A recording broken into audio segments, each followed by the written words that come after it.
There were good reasons for Pool D being dubbed the Pool of Death. France, Ireland and Argentina all had plans for the knockout stages, but with only 2 nations qualifying from each pool, one of them would be checking out early. Technically and tactically, France and Ireland looked most likely to progress, but when Argentina took on their hosts in the tournament opener, it was the passion and pride of the Pumas that carried the day. Certainly a lot of kicking going on from Hernandez. That's not a particularly good one, but well taken. Brilliantly taken by France. Damien Traille onto... Now Argentina have got a chance to counter-attack. He's away. Argentina are going to score the first try of this World Cup through Coleto. Ignacio Coleto scores for the Pumas. Wait! It's a high one from Hernandez. Numerous players underneath it, but Yannick Jauzion couldn't get a hand to it for France. And a chance for Felipe Contempomi to add another 3 points. Oh, superb. He's absolutely deadly tonight. Well, certainly France are not turning things over particularly quickly, and that doesn't give the runners any chance at all. But Argentina being caught offside. He can move. No effort. Now then, this would be a very useful 3 points. Not quite what the doctor ordered. It could have been 5, but oh my goodness, almost in front of the post, and he's missed it. He could. No. Surely France can't work something from here. Here goes Serge Betsa. Huge defence again. It's outstanding from the Argentines. Leave it, don't go in. They haven't moved that. The French haven't made 10 metres in this attack so far. Oh, don't be silly. And what price that first half try by Ignacio Coleto for Argentina. That is the difference. That is the end of the game. The Argentinians are absolutely cock-a-hoop. They can't believe it. The French team are getting the bird from the crowd here in Stade de France. What a game. What an absolutely incredible result for Argentina. Delight for Argentina, disaster for France. Bernard Laporte's plans lay in ruins. After picking up maximum points against Georgia, the Pumas notched 9 tries in a 63-3 victory over Namibia, leaving them sitting pretty at the top of the pool. Well, he's isolated again. No, they've cleared it nicely. Cleared well indeed. Just one player to beat. Out wide. Should go in the corner. The Namibians had also looked like being on the receiving end in their first game, when Brian O'Driscoll scored after just 4 minutes to kickstart Ireland's campaign. But his side failed to spark thereafter, conceding 2 tries in a 32-17 performance, lacking confidence and commitment. Through the middle goes Langenhoven. He's going to score, is he? It's Vitboy, and there is the try. Absolute classic score, and it's Nieuwenhuis who has made it a famous night for Namibia. Against Georgia, Ireland were even more inept, and at half-time held just a 4-point advantage. Nagara acting as scrum half this time. Swings it away, and an interception by Georgia. Georgia are going to score, surely. How about that? And Georgia, unexpectedly but delightedly, are now in the lead. And a chance now for Jerry Flannery, the Munster hooker. Good throw there. Now then, Ireland break out, need support. That was a good pass to the breakaway forward David Wallace once again. And Wallace certainly, since he's come back on, has made a couple of nice breaks there. Goes on the tight side. O'Driscoll offloads. Oh, that was a wonderful pass. Back inside. And this could be a try for Ireland. At last, Gervin Dempsey has broken through for the Irish. It was a long, long time coming, but Georgia have made the men in green work so hard for these scores. Now the Irish forwards are getting stuck into the Georgians. But we're down to a couple of meters. Drifting over towards the left-hand side now. Now, have Ireland stolen that? Maybe they can sense a sniff of the ball there. We've certainly got the ball over the line, but who's got it? And the man with his arm raised was Chevaliza. That's in the Irish hands. It's well held up. There's no doubt about that. That's not a try. The Irish had averted the biggest upset in Rugby World Cup history, but missed out on a bonus point too. Hardly the ideal preparations for their next game, the pivotal clash with the resurgent France. Scathing of the team's failings against Argentina, the French press had demanded a convincing victory in their second game against Namibia in Toulouse. And they weren't disappointed. But away they go again, a little show to go one way, then the other. This is much better from David Marty.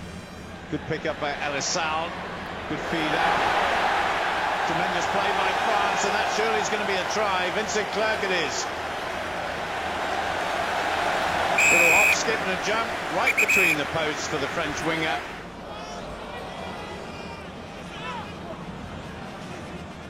Michelak once more. The big man, look at him go.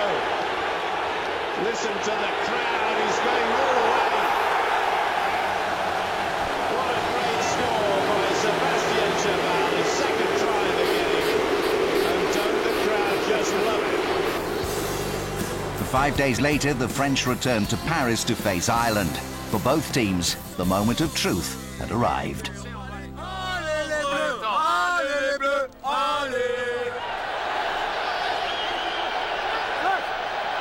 Michelak, they've got a string of men wide on Vartillon. Now a chance here, and it's Poitrenaud going for the corner. Taken out right on the very corner flag itself. We're coming back for a penalty in front of the post for offside. It's going to be an offside decision. There's no try. It's going to be a penalty to France in front of the post. French scrum half Jean-Baptiste Elisal proved in excellent form, kicking 4 penalties in the first half and another in the second to establish a 15-3 lead for the hosts. Protection for Elisal, little chip back into the box off the outside of the boot. This is Vincent Clerc, it's a brilliant kick, it's a superb try, absolutely classic. And that surely is the crucial moment. And that was a bit of Michelak magnificence. Midfield, backs split either way, Poitrenaud to the left. Elisal stands off, gets the feed from Bonaire, little chip, another one for Clerc to chase, he's hung on to it, he's grounded it, it's a try, I'm sure it's a try. It's a try for Clerc. France, the nation, can sigh the hugest sigh of relief. They're still in the World Cup.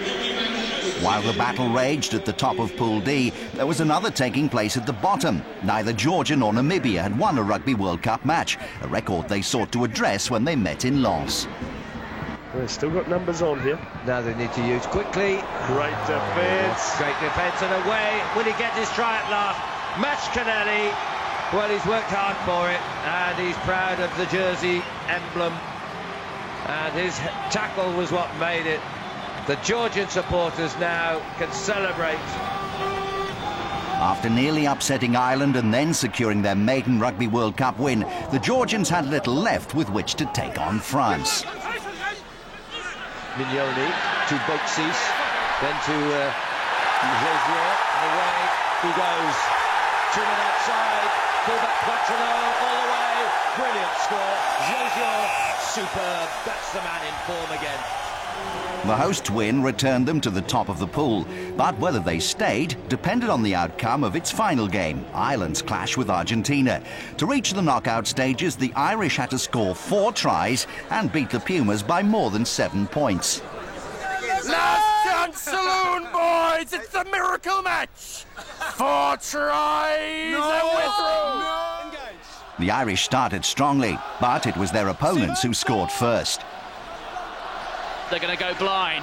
There's Pichot. Pichot ducks inside. They've crossed for the first try. Argentina have done it. Well. Well, snapped up by Argentina. But Ireland have won it again. There's O'Gara. There's O'Driscoll. O'Driscoll through. Ireland have scored. Well, that's just what Ireland needed. Pichot again, the little general. Rodrigo Roncero holding it up. Tee shot. Hernandez. Attempts at the drop. Another one. That's a second for Hernandez. Coletto to Hernandez. Murphy and Hernandez. Oh, Hernandez takes it. That's brilliant. Over to Scelzo. Scelzo up to the 22. Working the short side. This is brilliant from Argentina again. Look at the continuity, the tackle coming in from Hayes. Pick up and drive that time from Albacete. Just 6 meters out the Argentines here. P-shot. Hernandez, Coletto. Coletto's got the ball from Longo. And in the corner, Horacio Aguilar. Marcelo Lafreda can look on and be very proud. Trailing 18-10 at half-time, Ireland needed to hit back quickly. Redden. O'Gara. This is better. Driscoll. Wallace. Men outside. Jordan Murphy. His first start in a World Cup match. And he scores Ireland's second try. Eddie O'Sullivan still unmoved.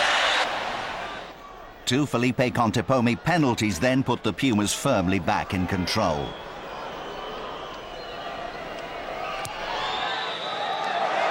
The lead is now 12.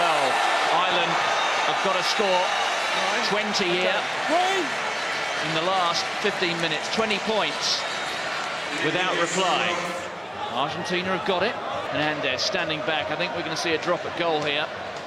Here it comes. Left foot from Hernandez. Well, he does tricks as well. Look at the delight on the Argentine players.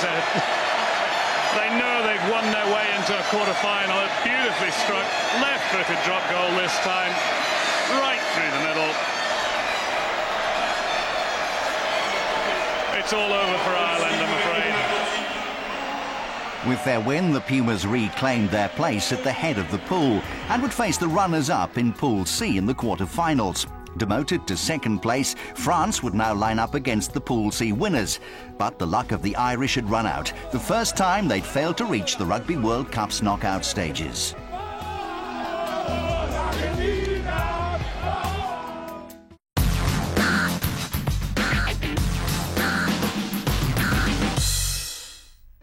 Pool A's big fish were old adversaries England and South Africa, and their clash in Paris was eagerly anticipated. Only Samoa was thought capable of denting their ambitions, with Tonga and the USA expected merely to benefit from more Rugby World Cup experience. The Tongans at least had other ideas. England's preparations for the defence of their title began with a visit to the Somme War Memorial, an experience that put worries about their poor form and rugby in general into clear perspective. Determined to hit stride early, Brian Ashton's side could only stumble through their opening match against the USA, failing to secure a bonus point in a laboured 28-10 victory. Lucy goes inside, trips over Jamie Noon. Space here. There we go, that's a try for England. Ollie Barkley. Very simple in the end, but it's been a long time coming. Jake White's Springboks sought their pre-tournament inspiration at a meeting with former South African President Nelson Mandela. It clearly worked. Against Samoa, they ran in 8 tries in an impressive start, even if the Islanders were first to score. Right ball. Williams is through. Williams is going to score the first try of the match. They've cut the Springbok defence to ribbons.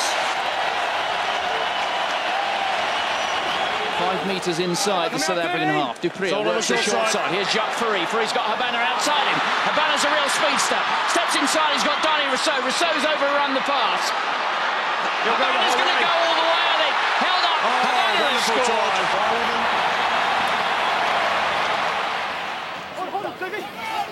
Leave it blue. There's James to Habana. He's got a man outside. He doesn't need him at the moment. He's got Skulberg. Habana's going the way as well. Watch out. Brian Habana connects a brace. Another try for South Africa.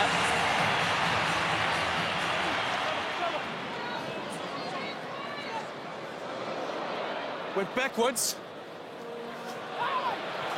That's well played, Today. Peterson. Montgomery out to There you Abana. go. Abana's going to make it 4. This, for me, is a good example of how much the South African rugby has progressed. There were 4 tries in all for winger Bryan Habana, the performance of the tournament so far. When England last met South Africa at the Stade de France, the Springboks' Jannie de Beer kicked 5 stunning drop goals to knock England out of the '99 World Cup quarter-finals. For English fans gathering in Paris for the likely Pool A decider, the omens were not good from the start. Now, England just keeping the pressure on. South Africa just moving sideways, not really moving forward at the moment. But they've got control of this. Oh, now watch this guy, Mota. JP Peterson. And this is real danger for England, my goodness. That was a last-gasp tackle there by Robinson. They're going to score. Well, what about that? A brilliant try by Juan Smith. So England get possession again, bringing it round tight into the forwards once more, perhaps a little too close. And South Africa have stolen it, my goodness. Osduran right at the back, acting as scrum half, but Farrell tries to get it through. Now here goes South Africa. There's a real problem for England. One pass, and there goes JP Peterson for South Africa. And that was such an easy turnover and a try for the champions of 1995. And England, quite frankly, are being taken apart. Touch. Pause. Engage. 17 minutes to go in this game. What a scoreline if you're South African. There's a little pass inside to Puri. And watch this, the scrum half going around the outside. And JP Peterson's going to get his second try. That was so simple. Provided by Puri Dupree, the scrum half. And once again, England were caught napping. England's 36-0 defeat was the heaviest in their Rugby World Cup history.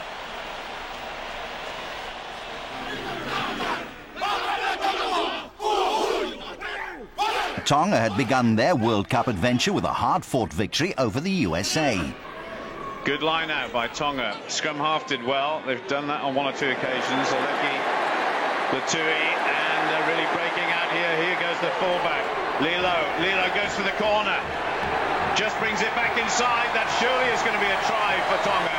Yes, it is. The Tongans then had just 4 days in which to prepare for their next match, the Pacific Island power struggle with rival Samoa. This is probably going to be the most physical match of the lot. It's always a grudge match for many reasons, cultural reasons, but also rugby reasons. We stock up on all the first aid stuff if there's a game against Samoa. It's always an interesting game and nice front row battles, and we like to caress each other on the field, so blow them a kiss and hopefully see how it goes. But no, every time we play Samoa, it's always a good match. In a match featuring 9 penalties, Tongan centre Epi Taioni's try proved decisive. Reduced to 13 men for the final few minutes, the Tongans held on to claim a major upset.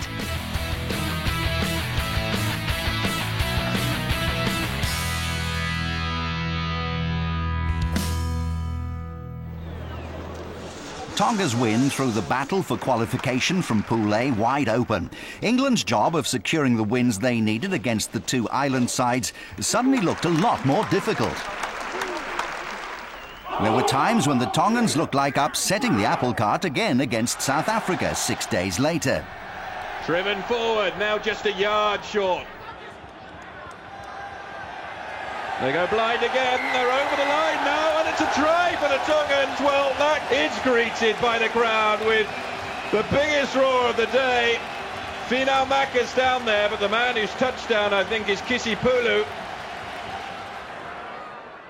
Habana brought up quickly, that's very loose, but January deals with it well.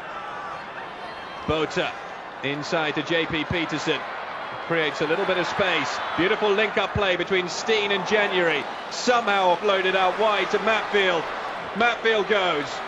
He lays off, and Van der Linde's there again, and there's a little bit of space down on the outside here if he can just reach for the line.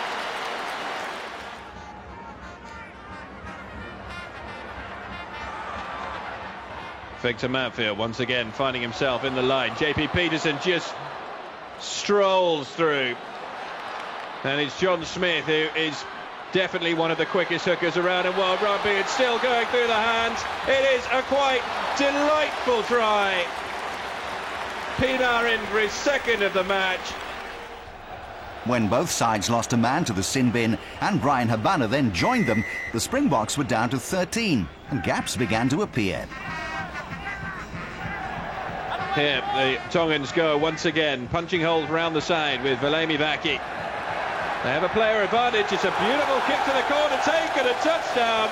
They will go to the TMO as well, I am sure. Try. That's a try. I'm giving it a try. Yeah. I think they've got to give it as a try. Ball picked up at the back by Havea, the replacement scrum half, and well, it's an enterprising kick if nothing else, and Percy Montgomery nearly got on the end of it, but it's backfired. Beautiful running, offload. Crossfield, look at this play from the Tongans, still good work for them. Just needs to fall on the ball. Vaki scores again, and well, they're not out of it. The Tongans were to finish just 5 points adrift.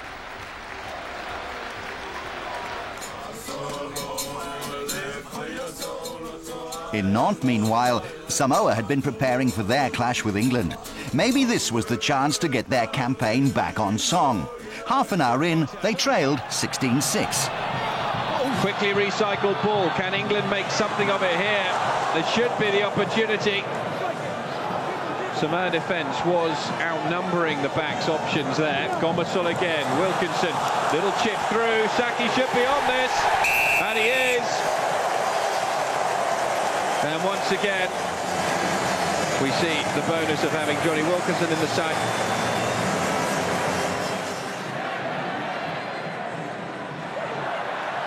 Lovely little kick forward, great hands as well, out wide here to Schvalga. Kicked inside, it's a chase for the line for Polu, can he make it?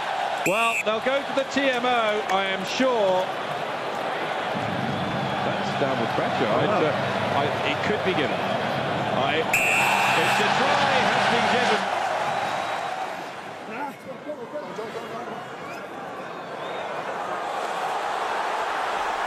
Saki here makes a break and should be able to go over for the bonus point. Well, that could be incredibly vital. England's win and bonus point now took them into joint second place with Tonga. The Samoans ground out a win against the USA in their last game, but theirs had been a disappointing campaign. With South Africa set to cruise past the Americans in their final game to finish top of Pool A, the England-Tonga clash in Paris would settle the runner-up spot once and for all. Finan Maka there, quick to pick the ball up. He was certainly being challenged by back row forward Lewis Moody. And Finan Maka himself feeds it out. Once again it goes to Apele Taioni. This guy is so strong. And look at this. Hufanga's going to score. He slides over. That is a try for Tonga. Oh my goodness.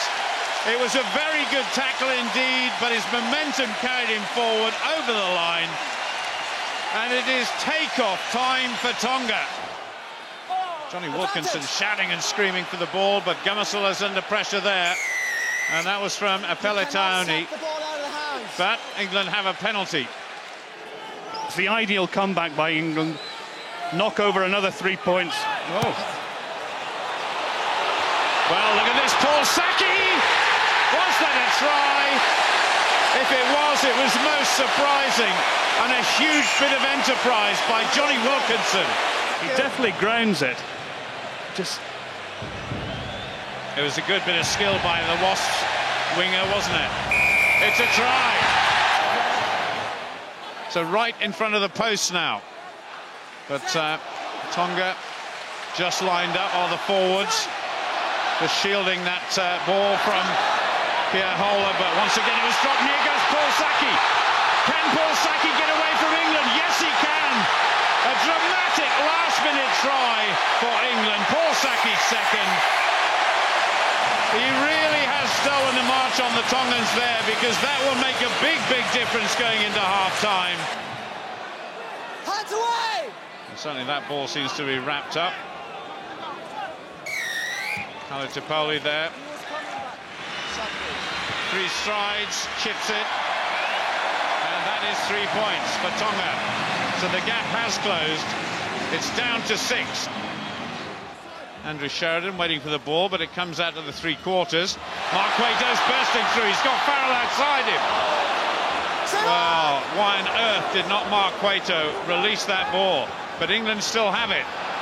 George Shooter linking with Nick Easter. Easter out to Matthew Tate. Oh, that is a great score for the Newcastle centre. Matthew Tate gets his first World Cup try. And now things look oh so different for England.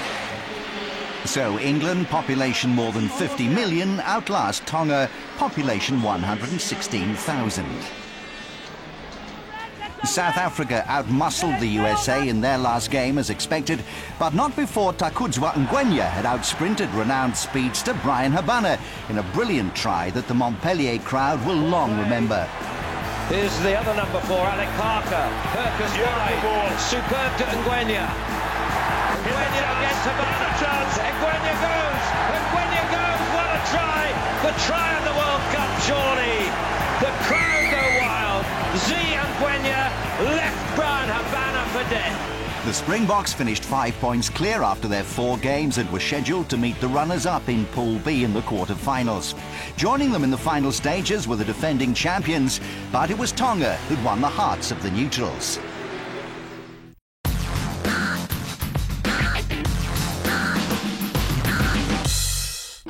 Runaway favourites in Pool B were 2003 runners-up Australia. Their biggest challenge was going to be the game in Cardiff against Wales, who were expected to see off the threat from Fiji to take the second qualifying place.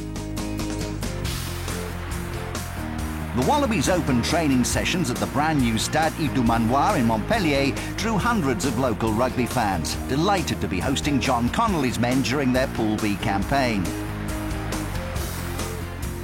In their first official outing, the Australians breezed past Japan, scoring 13 tries without conceding any.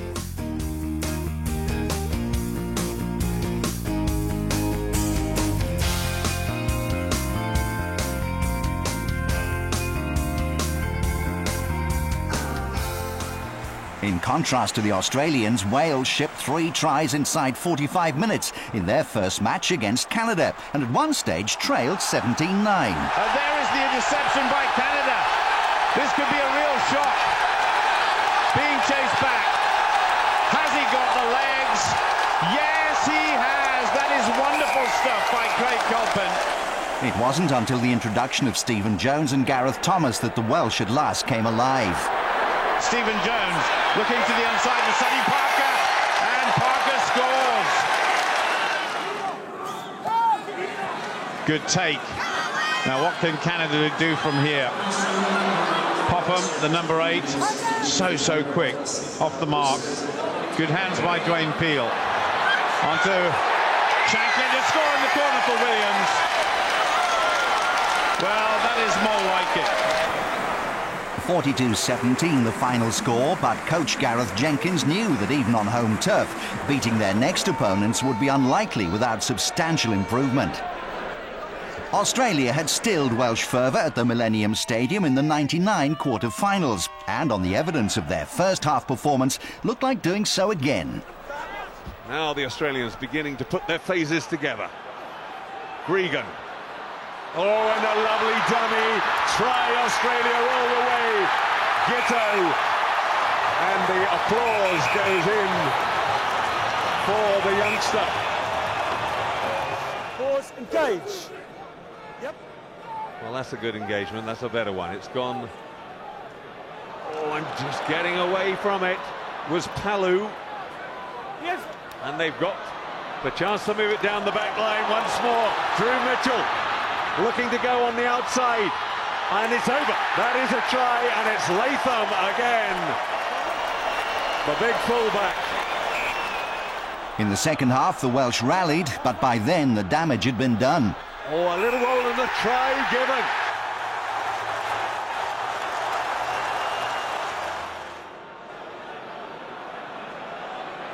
Stephen Jones. Oh, that made a shocking mess of it, and Latham following up is going to score under the post, and that's a terrible mess, and all the good work is undone in one moment. Having beaten Wales, Australia secured top spot with a 55-12 defeat of Fiji in Montpellier. Takiri, Lottie Takiri. Oh, and again, oh yes, Giteau goes round in support. And that was cruel luck, finally. They break the duck. The Wallabies ran in 7 tries, but the Fijians contributed a memorable score of their own. Can they get the set piece? Scarce won any. That's all right. Talay down. Oh, and up through the middle. Tremendous from Rauluni. Now a chance. Will he get to the corner? He should do. It's Ratuvar. And Fiji's second try. Well, never count them out. Never, ever count them out. The green and gold went on to make it 4 wins out of 4 with a more laboured 37-6 victory over the Canadians.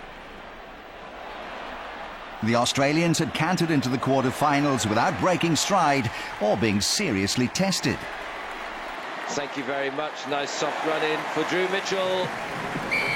Beautiful rugby. Fiji had made the first appearance of their campaign in Toulouse against Japan. After a slow start, it was the Fijians who picked up the pace. That was a pick up there by the number 8, Maiuchi, but the Fijians on the charge now, and this could be the first try of the game. A fantastic try by Akapusi Ngera. Ngera scored again in the second half to give the Islanders a 17-12 lead, but this match had only just got going. So Japan really up against it now. They had to produce something rather special to get back on level terms. They're in a good position here. Driving run there, look at this. A try for Japan. Oh my goodness, what about that? And up front, They've got possession now. Little. This is at one centre, and this is better inside from the fullback onto Delasau. Delasau onto Rambini. Rambini going for the corner. That's got to be a try. A real chance for Japan to get right back in this game. That was well taken at the back there by Takiri. And we know what the Japanese can do from here. They're so well disciplined.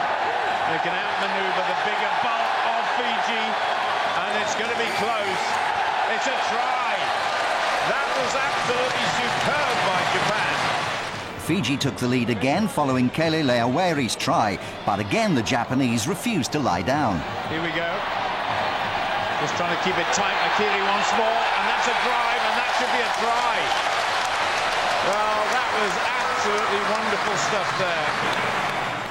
The Japanese kept the ball alive well into injury time, but Fiji held on for the win and then went on to squeeze past Canada. Following their defeat by Australia, Wales bounced back with a 72-18 win over Japan in Cardiff. The hosts scored 11 tries in all, but the Japanese kept their reputation for entertaining long-range scores intact. Oh, and that was out, and away come Japan. James Hook gets across. That's Bryce Robbins. Nicely taken. And away goes Imamura. And they surely must score in the corner. Beautiful movement of the ball. And Kosuke Endo scores for Japan in the corner. Snapped up by Chavez. Now really, they ought to be able to move this quickly. Get it away. Hook goes down the outside, gets away. And Hook's dummy. Too much for the Japanese. That's more like it for Wales. It's going to be a free kick to Wales. Cooper loves to dart himself, and that's an intercept. Morgan is there, but he couldn't get across to get his man. And it's going to be a breakaway try. Beautifully done Try Onozawa. Wales' victory put them on collision course with Fiji in a battle for the runner-up spot in the final Pool B game in Nantes. First, though, Canada took on Japan in Bordeaux, with only pride and the wooden spoon at stake. That didn't prevent the match reaching a dramatic climax of its own. Still a chance here, O'Reilly. O'Reilly goes just short. Still the ball is there, 1 metre out. Kim has it. Who's he going to go with? He's going to go with Makiri. But it's going wide, and it's going to be a try for Tahira. And Kerwin keeps it straight. Poker face, heaven knows how. They have scored with the last player of the match. This to draw the match, and an honourable result for both teams.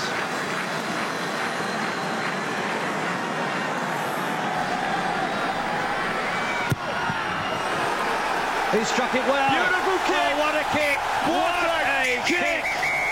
Shotaro Onishi's nerveless conversion resulted in only the second ever draw in Rugby World Cup history.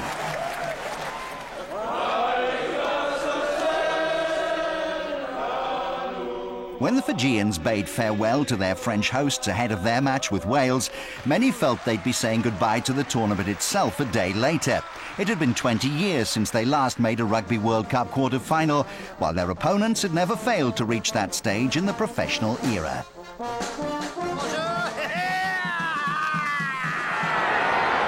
Danger this for Wales. Rabini. The tackle coming in from Alex Popham, right underneath the Welsh post. Taken on by Koyambole. Rauluni, quick ball. Surely Fiji must score. Akapusikera. Well, these two teams have met on 8 previous occasions. Wales have won all 8, but the last one was very tight indeed. 11-10 it was a couple of years ago in Cardiff. And here's another chance. Fiji really on the rampage. De La Salle there. Looked like a knock-on, but he's got another crack at it. De La Salle, it's a foot race. Does he get the bounce? He does! Incredible! Absolutely incredible try. There's Bai, they got men over. Jeremiah Bai, can he go all the way? He's out up a metre out. They got men out wide. There are gaps there if they can get it. But they're going to go themselves. Keller Lauer in his 18th Test match. 3 tries now to Fiji. Touch, pause, engage. He's been too right on the other trying to pop. Look at this is try time. That's Popham. Popham scores. Been turned over. Martin Williams doing the good work. Peel. There's Shanklin. Good pass. Here's a real opportunity for Shane Williams. Williams steps his man. Steps another man. A piece of individual brilliance. Taken on by Alan Wynne-Jones. Popham back to Peel. There's Jones. There's Hook. Feeding inside. There's Gareth Thomas, the Centurion.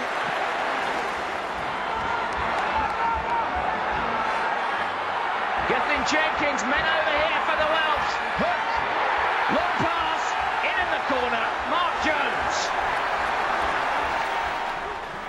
Fiji then struck back with 2 Nicky Little penalties to make the score 31-29 and set up a thrilling finish.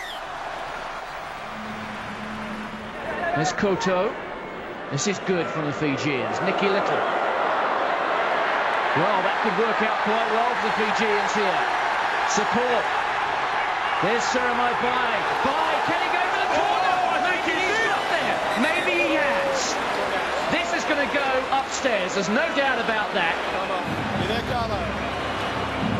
So does he go out of play? Yes. I think he does. He does. He's out. The Fijians still in possession. Every second crucial. But here it is. Martin Williams, has he got the pace?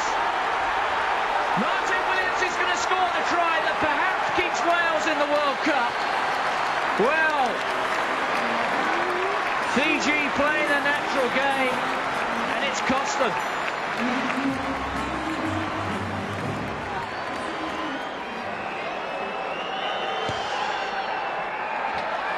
the third time this afternoon Stephen Jones has found the upright. Desperate defence by Wales. They're well organised here. Can Fiji create something here? De La Salle. It's got space here. There's a chance out wide. Surely Bobo needs to straighten things up. De La Salle.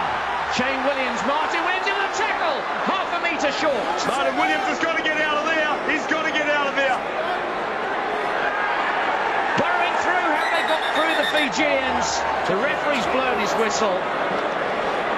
Well, what is the decision here? Can we see anything which proves conclusively that is not a try? I believe from here we see the ball over the line. He is not held here. He is not held. Thank you. Well. The try has been given. Fiji celebrates.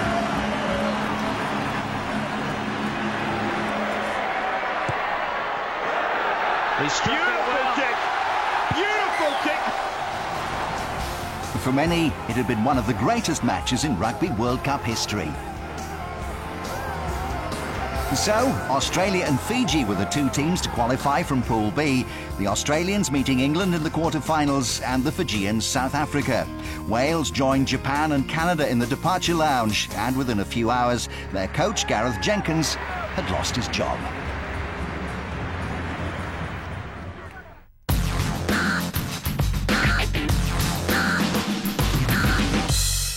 Looking intimidating, even invincible in Pool C were the All Blacks. Only the Scots were thought capable of giving them a game, but they were focused on beating Italy to secure the runner-up spot. Making the finals for the first time after seeing off Uruguay, among others, in qualifying were the Portuguese. In 3 years under coach Graham Henry, the All Blacks' power, pace and strength in depth had proved a potent recipe. First to feel the heat were the Italians.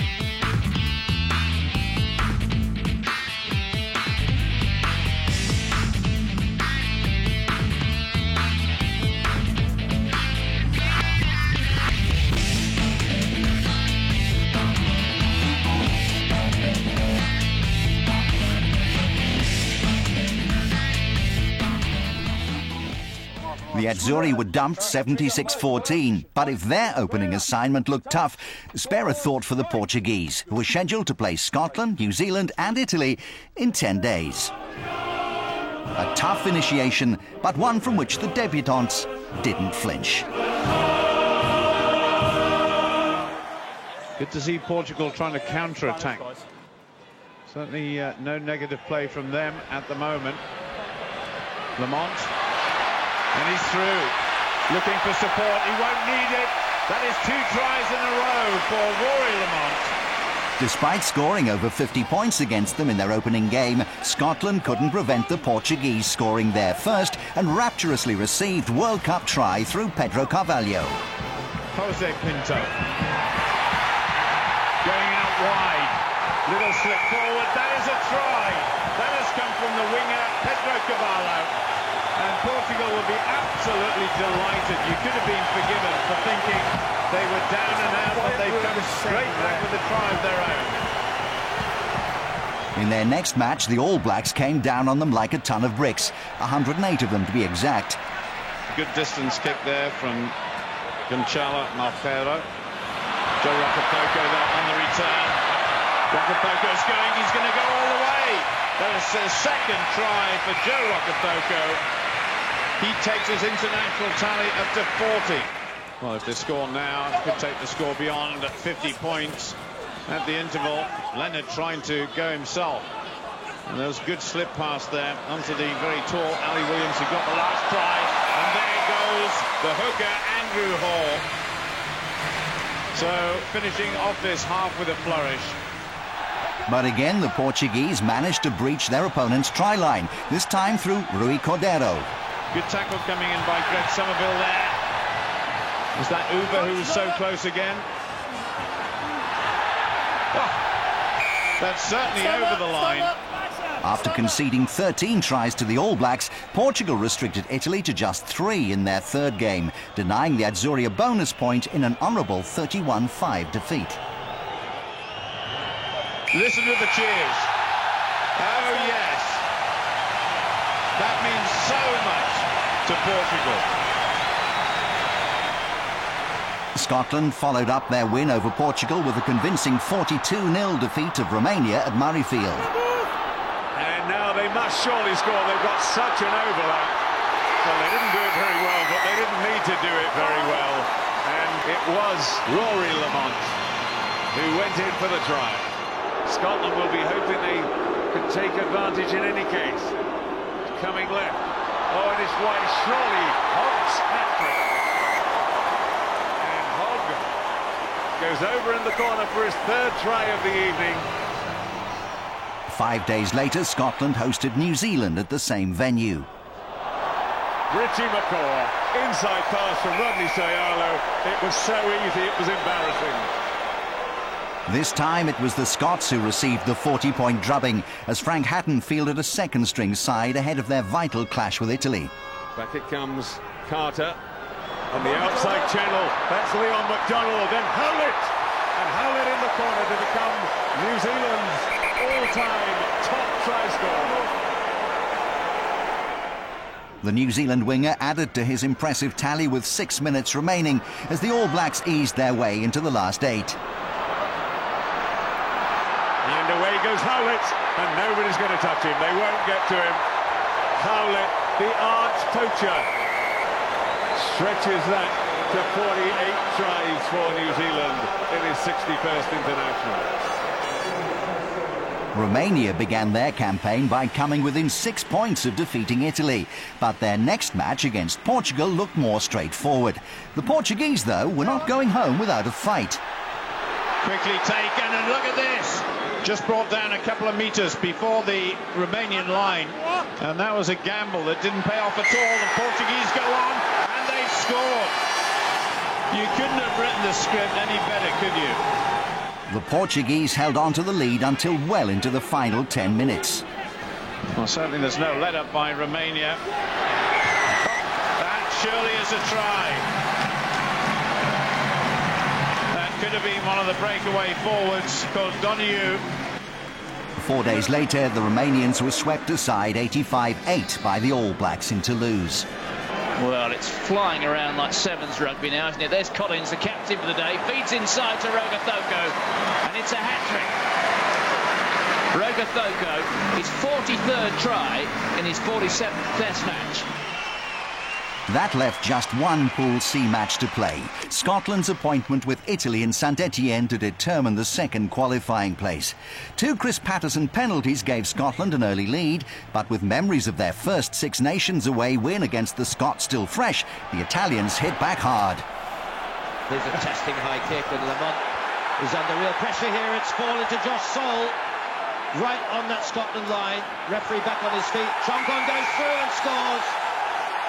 Alessandro Troncon, and that's with 14 men on the park, and Troncon with his 19th try, and never one more important than that. With heavy rain hampering attacking ambitions, the match became a kicking contest. Scotland's Chris Patterson began the match with a 100% goal-kicking record, and when he landed 4 more penalties to maintain his run, his side held a 2-point lead. The Italian's David Bortolussi slotted 3 penalties of his own, but with less than 5 minutes to go, his biggest test was yet to come. So much resting on the shoulders of this young man. Only won his first cap a year ago. Now he's kicking for glory and a place in the quarterfinals, perhaps. It's going out. It's gone wide. It stays wide. This is the last play. Troncon, Pez, lobs a poor pass. Good pick up by Robertson. They can set it up again and go once more. 18-16, change of tactic. Up comes Bergamasco. Scotland go for the touchline. The crowd of Scotland supporters cheer them to the echo. They have done it. They have done it by almost the narrowest of margins. Italy are desolate. It's all happened by 2 points. Scotland through, 18 points to 16. Way out in front at the top of Pool C, New Zealand had scored some 46 tries in reaching the knockout stages, amassing over 300 points. They would meet France in the quarter-finals, while Scotland, who finished top of the 4 European sides, would meet the Pumas.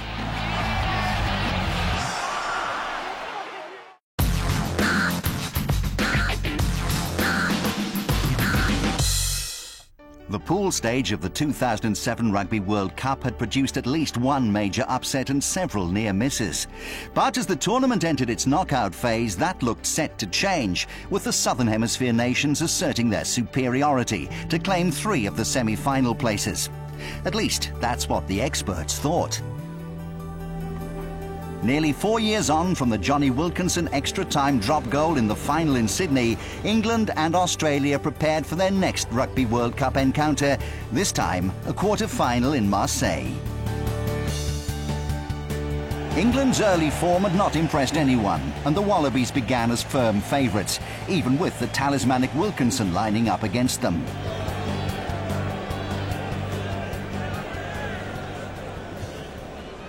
So Wilkinson restarts. Mortlock is right underneath it. Absolutely flattened by Nick Easter. And the ball comes out, and this time England penalised once more. Sterling Mortlock now with another chance. Second chance within a minute to put Australia ahead. That is better. And that is 3 points to Australia.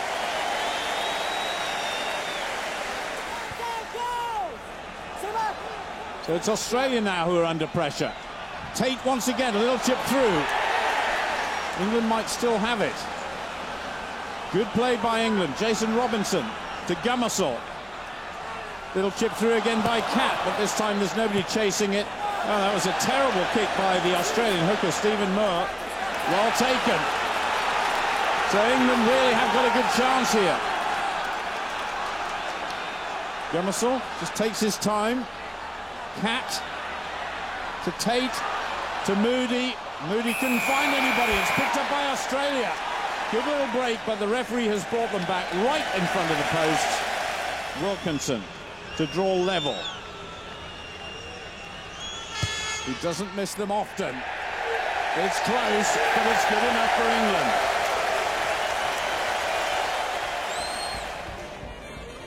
Set yourself early. I'm not asking you again.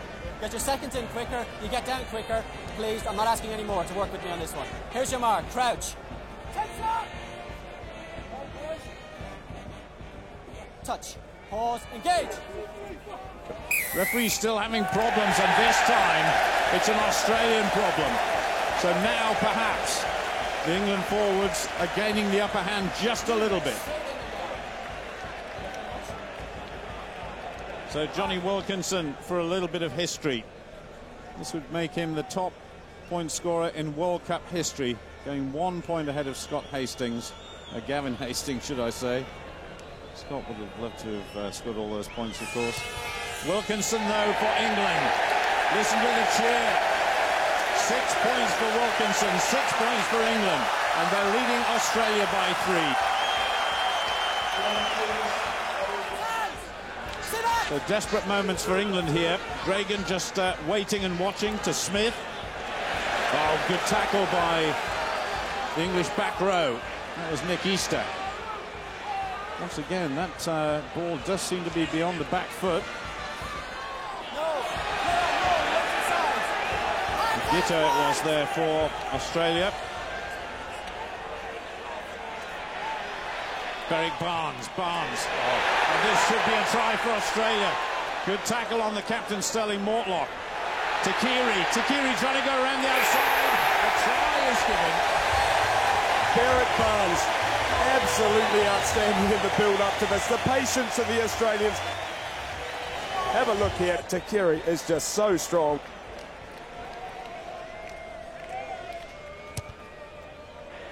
Oh, that is a good kick. Well, Australia have finished off this first half absolutely brilliantly. Australia leading England, the defending champions, of course, by 10 points to 6. This is as close as England have been. Lewis Moody right underneath. the whole of the weight of the Australian and the English scrum, but Australia hitting them back. There goes Sheridan. Sheridan needs support. Now it lets loose. Good tackle on Saki, double teamed there. That was a brilliant tackle by Matt Giteau. Gumasol sends it out to the far side. Lewis Moody. Lewis Moody could have gone himself. Gumasol, that ball popping back in there all over the place. But England do have a penalty. Well played, England. Sustained pressure. So Wilkinson, this to bring England back to within 1 point. And it's still game on.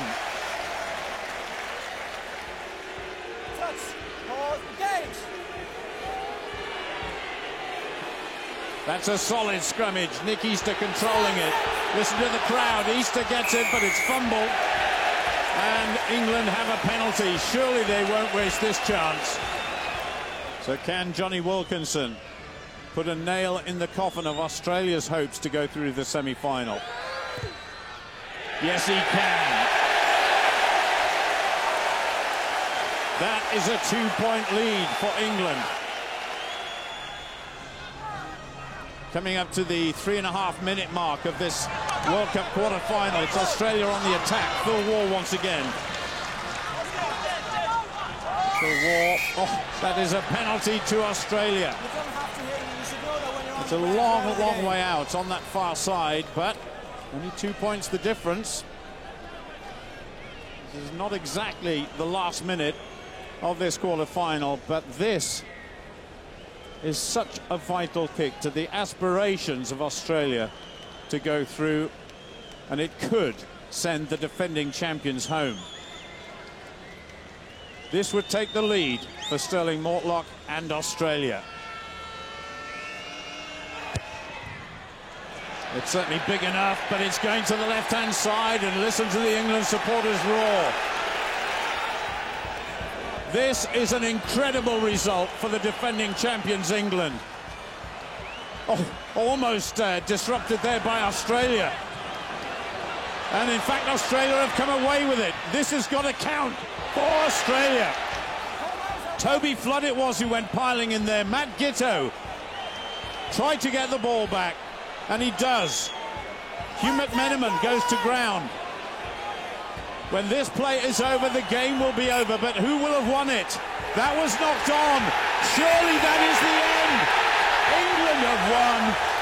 That is unbelievable. That is the result, not just of this World Cup, but of any World Cup. England have beaten Australia by 12 points to 10 here in Marseille. What price you could get for a New Zealand defeat in Cardiff tonight.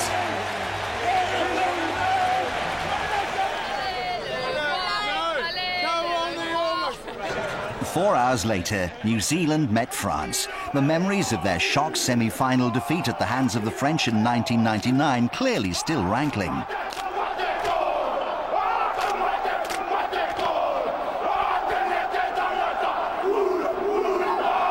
But with so much strength at every position, the All Blacks could surely not falter this time around.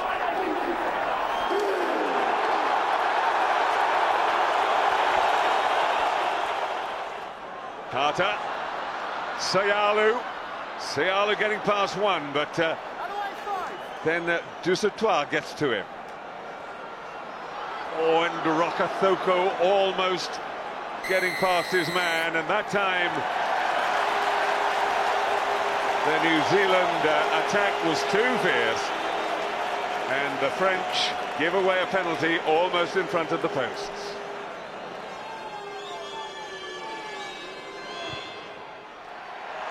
Well, he had 668 points for New Zealand. He's now got 671. 3-0 to New Zealand.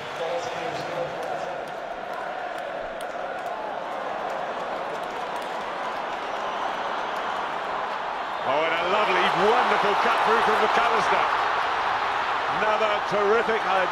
In comes Kelleher in support, up to the 5 meters from the French line, and Luke McAllister can do that. Knock on, it's an advantage, but only that. And The chance now. Did he get in? And it was Ali Williams, I think, was it? In comes the tackle. Is his right foot in touch there? I think he's in touch. That's not a try, I don't believe. Kelleher, McCaw in at the fly half position, Carter in the centre. Oh, it releases McAllister, and McAllister again. Collins, beautifully done, and does he get over? Yes, McAllister, I think, got in. First try to New Zealand, and suddenly they appear to have moved up a gear. Terrific work from them, and 8-0 they lead. Another really good take from Ali Williams. And he hadn't got back on side, so it's advantage to New Zealand. They're really running a ball. They'll go back for the penalty, and back they go.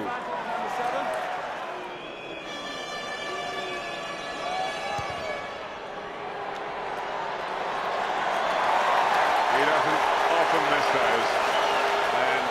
Carter on target. New Zealand 13, France 0. 5 silver. Advantage. Penalty to France.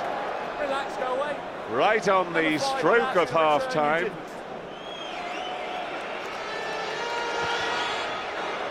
Hits the ball fantastically well, and this time he's got it straight as well. So France go in with the boost of points on the board. The last kick before half-time goes over, and it's New Zealand 13, France 3.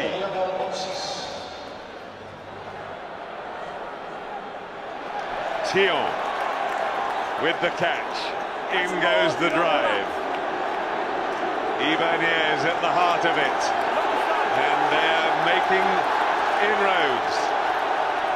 Going crossfield as well. They won't mind that because it opens up another chance to up to 5 meters from the New Zealand line. On goes the drive again. Penalty, France. Now they're playing advantage. They get it wide. Little chip through. And another penalty given, deliberately taken out. Now what's he going to give? It must be a yellow card, I fancy. Little chip kick here. There's McAllister towards the right. He certainly blocks his way, that's for sure. They've got to make the best use possible of the next 10 minutes. Absolutely. I mean, that's a really good point. If they were on a kicking game, now they've got to use the extra man. 13-6.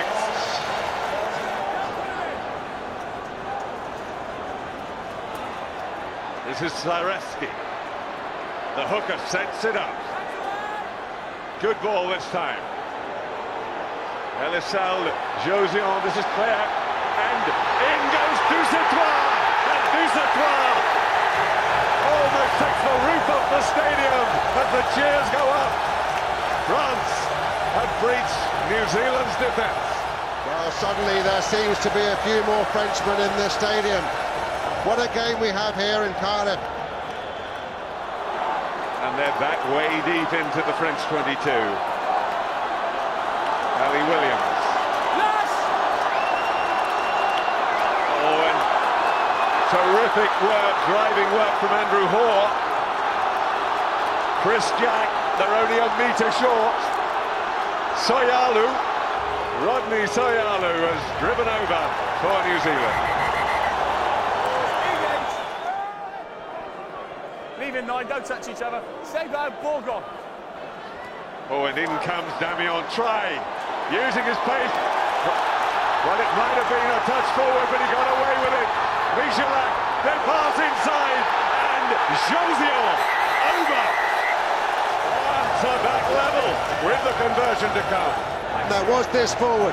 Yes, it was. No question about that. Rukatoko even was appealing for it. He should have been concentrating on saving the day. What a try.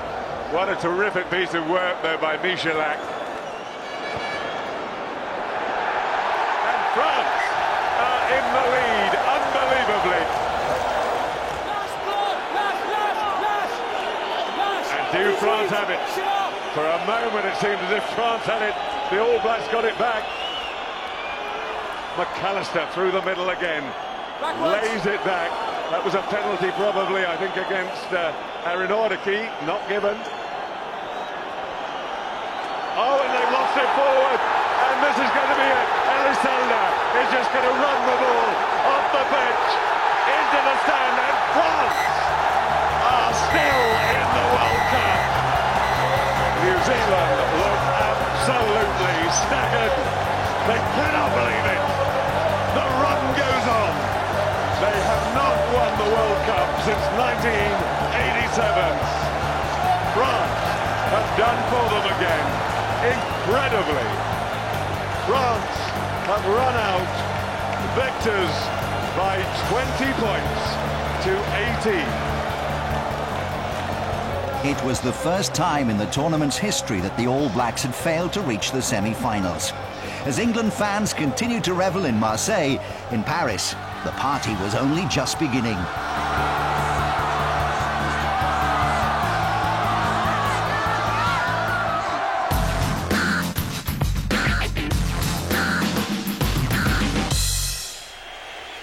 Despite two stunning upsets the previous day, prospects of a third as South Africa lined up against Fiji and Marseille looked remote.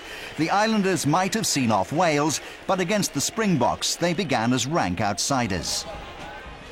Dupree. Berger it was who picked it up. Dupree now looking for it. Goes on the left-hand side, and the flanker is almost there. Once again, that was Juan Smith. And that is a try. Well put down there by Jacques Fourie of the Golden Lions. So South Africa get the first try of this quarter-final.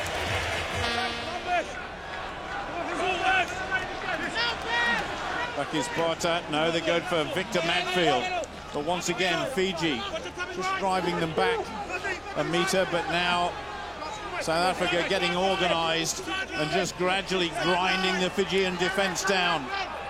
Not quite sure where that ball is going to end up next. It's a try. South Africa have scored their second try of this first half. Just under 5 minutes to go, and it's the captain, John Smith.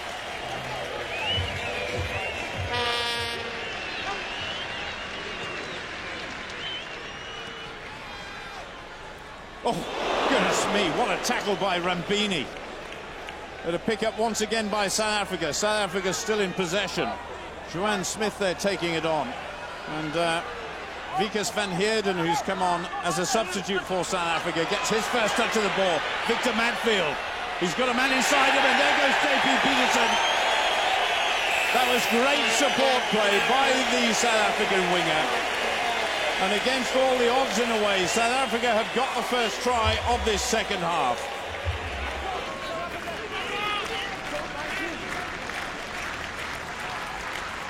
Things have slowed up just a little bit, but certainly Fiji not slow in trying to come forward, doing everything they can to break down this South African defence. Now onto the halfway line. De La Salle pops on over the top. The chase is on. It's a foot race. De La Salle could score. That was a great bit of enterprise by Viliamone De La Salle. So Fiji on the attack once more. Back to within a score. And away goes Norman Lingeri. And suddenly this stadium has really come to life. Good pick up by the captain, Raul. Oh, he's gone! He's gone! Raul is away for Fiji. What a great score for Fiji. They must have got it. They have. That was Sireli Bobo in support of Raul. My goodness, that is the greatest 5 minutes of rugby that Fiji have possibly ever played.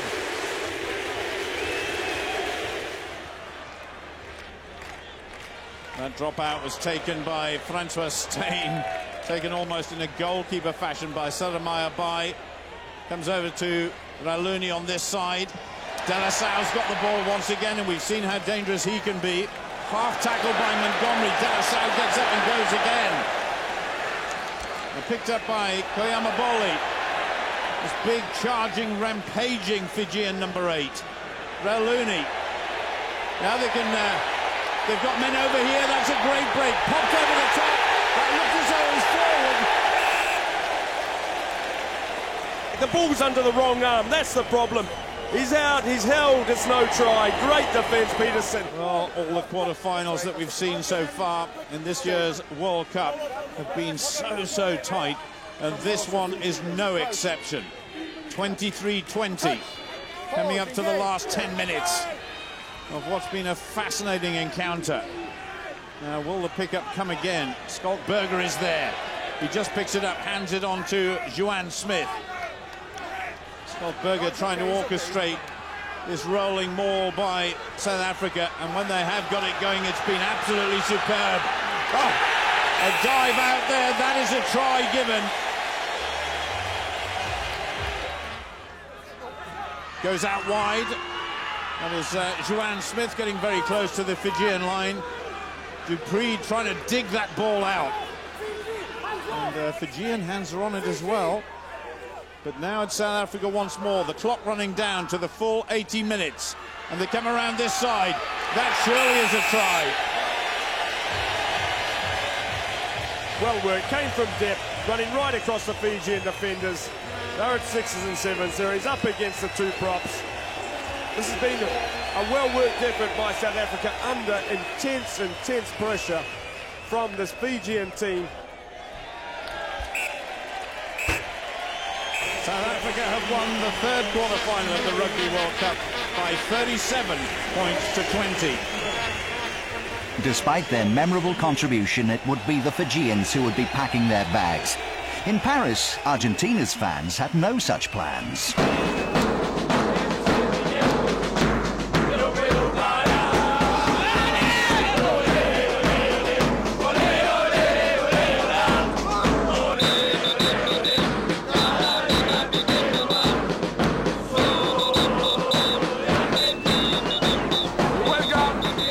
A month after defeating France in the opening game, the Pumas were back to face Scotland as favourites to make their first World Cup semi-final.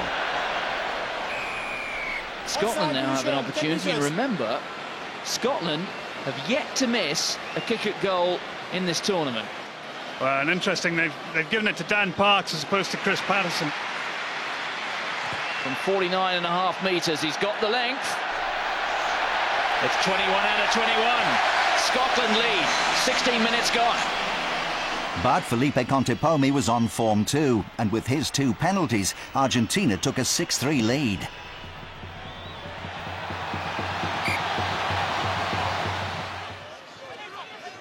Half an hour into the game, and Argentina starting to find their feet.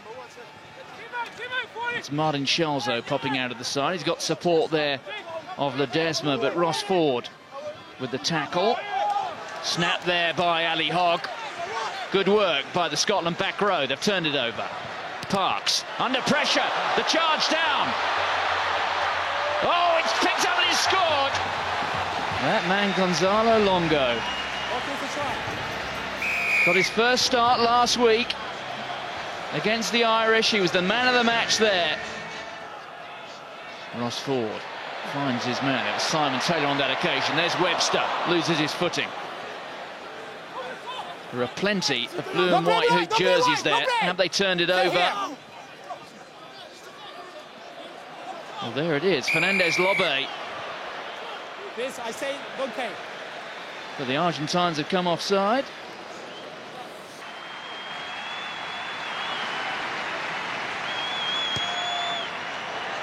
They've called it just a little, but it stayed within the uprights. The Scots defending well at the moment. Well, advantage being played against the Scots here. Peashot trying to go himself. Scotland offside. Tackle in the ball. Very comfortable. Another 3 points gifted by the Scots.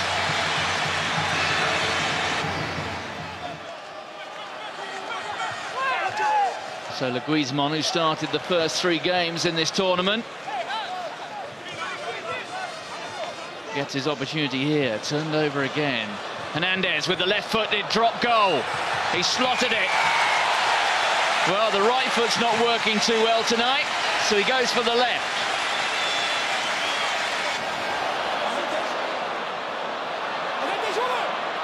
Coletto dabs forward. Across comes Patterson. The game's starting to open up here. Patterson, he's got men outside. That's Ross Ford. There's a real chance here for Scotland. Lamont steps in off the right foot. Lamont still got it. 10 metres out. Scotland surely have to get something from this if the game's to stay alive as a contest. Cussiter. Simon Taylor. Still an opportunity here for Scotland. Ewan Murray. Inside again, Nathan Hines. They're playing basketball, the Scots, but at the moment, it's staying in hand. The Scottish fans roar. We haven't heard it yet tonight. Cussiter trying to work the blind side.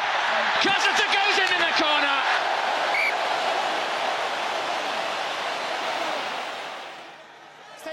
The clock shows the last minute and a half. It's do or die for the Scots.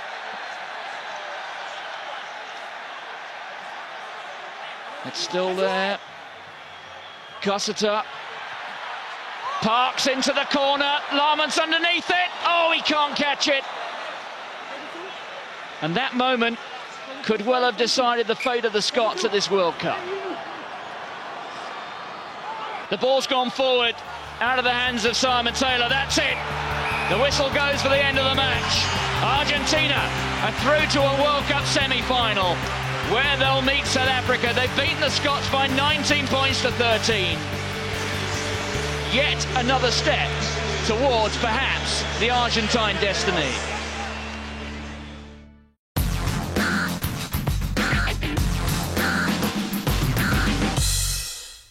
In 3 of the quarter-finals, there'd been less than a converted try between the two sides, and the semi-finals looked like being just as tight. In the first, England would meet France in a repeat of their battle at the same stage 4 years ago, while South Africa and Argentina would go toe-to-toe in the other. 5 weeks after their last appearance, England returned to the Stade de France to take on their hosts in a match that no one had predicted.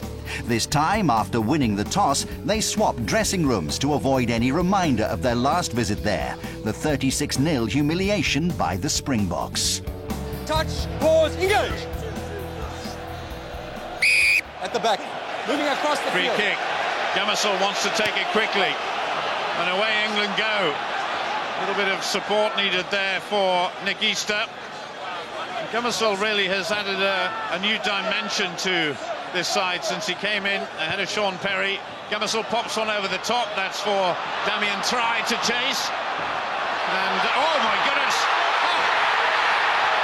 That could be an opening dramatic try for England and Josh Lucy. It is a try, my goodness. England are already ahead, and there's not even 2 minutes on the clock. He just overran it slightly and then tried to hit Josh Lucy, but no question about that, that's a try.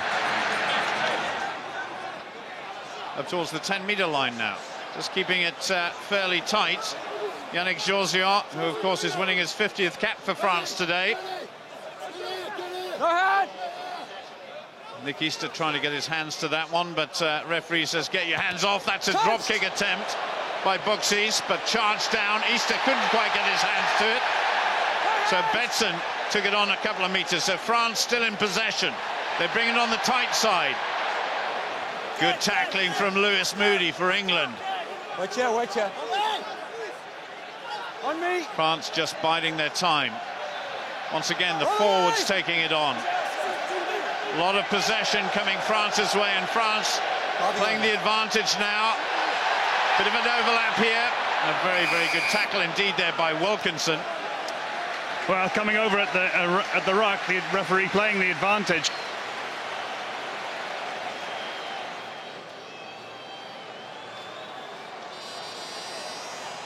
Buxis, a lot of talk about the outside half of France having a major impact, and that is his first significant impact in this game.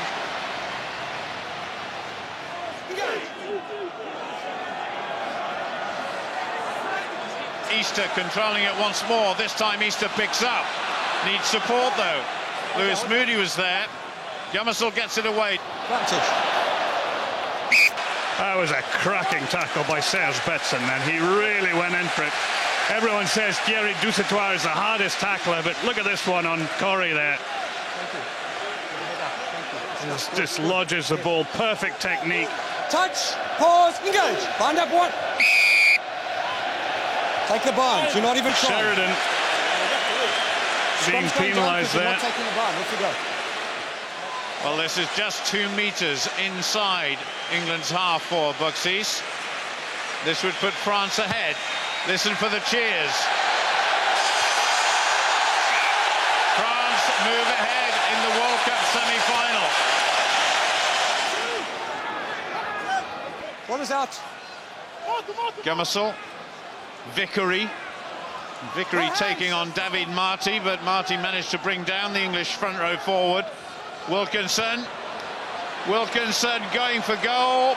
Oh my goodness, that was very, very close. 3 drop goals against France in the last time they met in the Rugby World Cup. See how close that one was. So England, good take at the back of the line there by Martin Corey.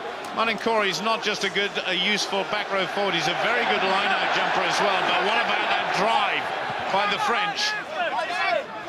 England just managing to control it. Actually, I spoke too soon there. Lucy once again trying to break out of defence. Wilkinson in support. Now then, Matthew Tate, Newcastle Falcons player, who of course plays with Johnny Wilkinson. So Wilkinson to put England back in the lead, just on 28.5 minutes. Left-footed, and that just goes past the right-hand post this time. Well, I'm certain we'll see Matt Stevens come on for some part of this game. Good drive by England, almost disrupting France, but in the end France come away. Now they can run at the English. And there was certainly a chance there with men outside, and that was stolen by Hipkiss, but England have been penalised. Buxis for France. This for 3 points. Straight between the posts.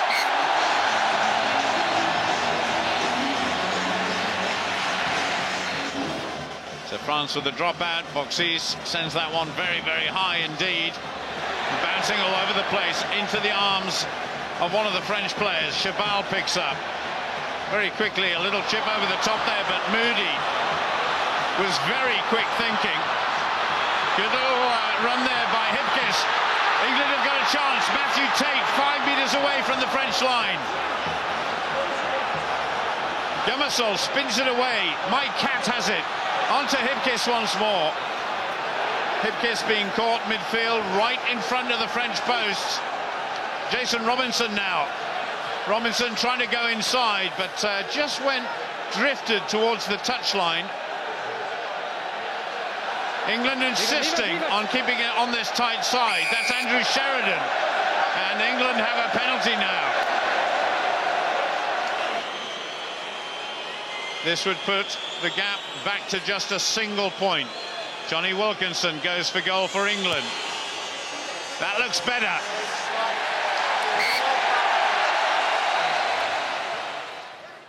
That ball just going loose once more. Matthew Tate, no room to move, but look at that, he's so powerful. Tackled in the end by Jerome Thion.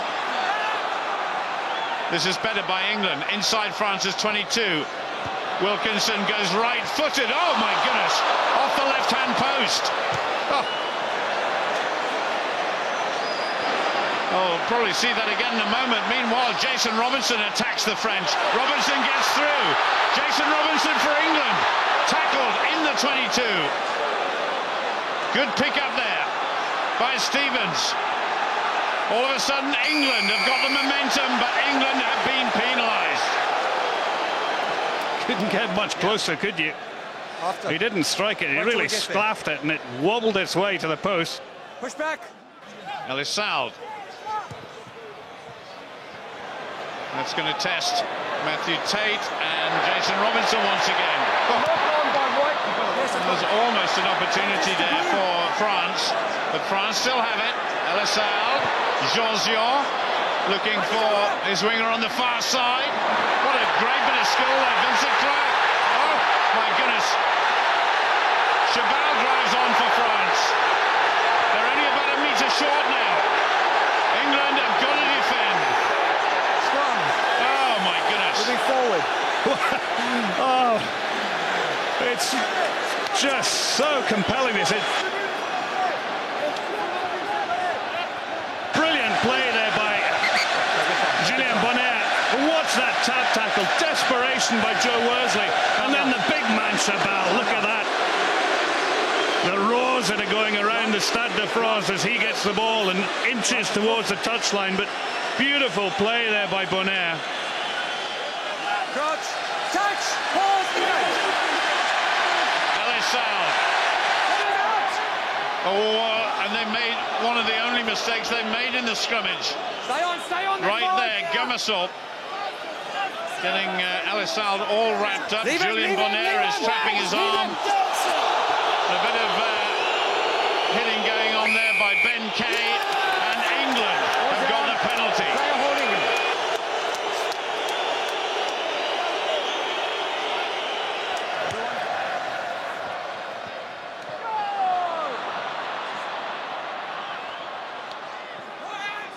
Paul Saki being brought to ground there. Richards spins it away.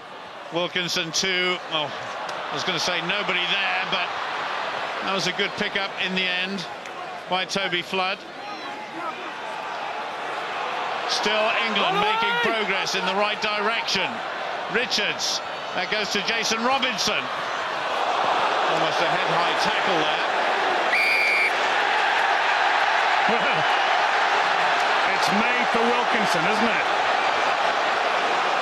Can Wilkinson save the day once again for England? He thumps that ball straight through the middle, and England are now in the lead. Use that, the ball is out! The clock is ticking away. We're inside the last 3 minutes now. England leading 11 points to 9. Martin Corey just standing at the back there, but Richards arrives now, looking for options. Wilkinson going for a drop goal. This could be their place in the final, and Wilkinson has done it. This is almost deja vu from 2003. Good tackle, good defence by England. The 7th phase of play. And the old English phrase about throwing the kitchen sink is really appropriate here. Even Damien Try, the fullback, is in there. The whistle has gone. That is the end. England are in the final. An absolutely unbelievable result. The defending champions have won their semi-final against the host nation.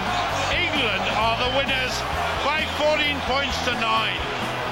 England had broken French hearts yet again, now just one game away from becoming the first team to retain the Webb Ellis Cup.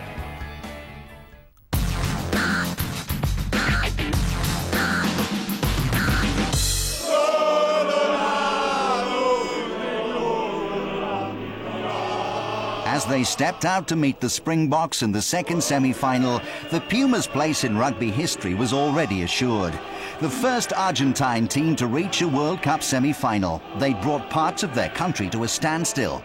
But would their efforts have the same effect on Jake White's Springboks, a side they'd never beaten?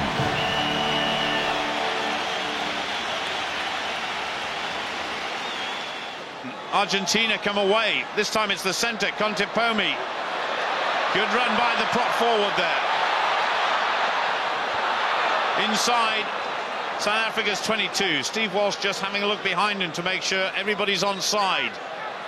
Once again, Argentina, but an interception. A real opportunity for South Africa. Fourie du Preez scores the opening encounter. the opening try in this semi-final. There you are, Contepomi. He had two outside, he had one in tight, and I thought he was going to give it to the person running the tight line. But there was no way anyone was going to catch Rudy Dupree. 10th phase of play.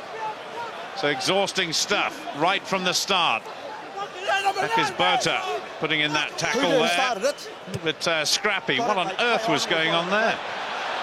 Well, interesting, the near-side touch judge had his flag out there, signalling some foul play. I think Augustin Pichot was taken out by a South African.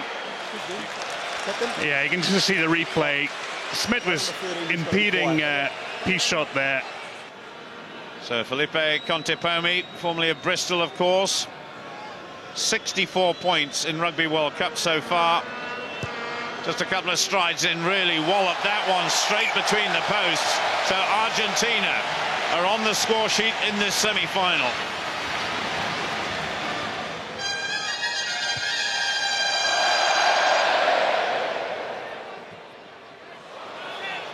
A little bit of a slip there by Coletto. He was caught by JP Peterson. And certainly South Africa have got two flying wingers in Peterson and Habana. But immediately South Africa come back with a penalty chance of their own. It's a real chance for Montgomery. Been a prolific scorer during the Rugby World Cup so far. And this is from the right side. He's left-footed. Hit that perfectly.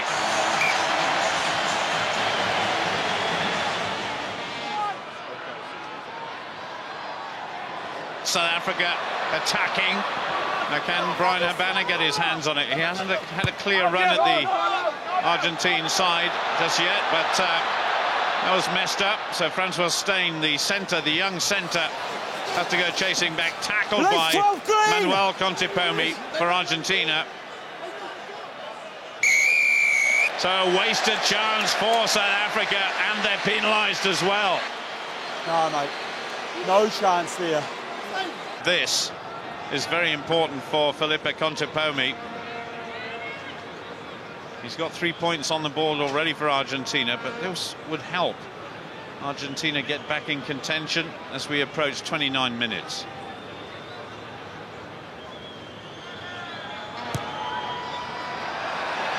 Beautifully struck by the Argentine centre.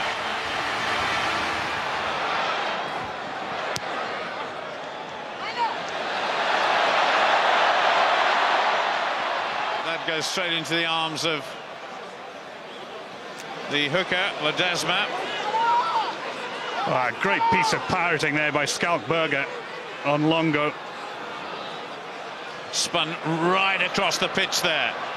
Dupree, then to Butch James, then Brian Habana chases it. Habana interfered with off the ball, but Brian Habana's going to score his 7th try of the tournament.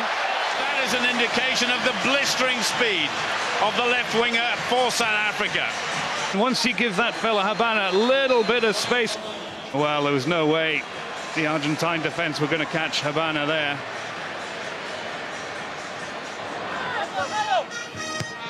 Dupree hoists that one down the tight side.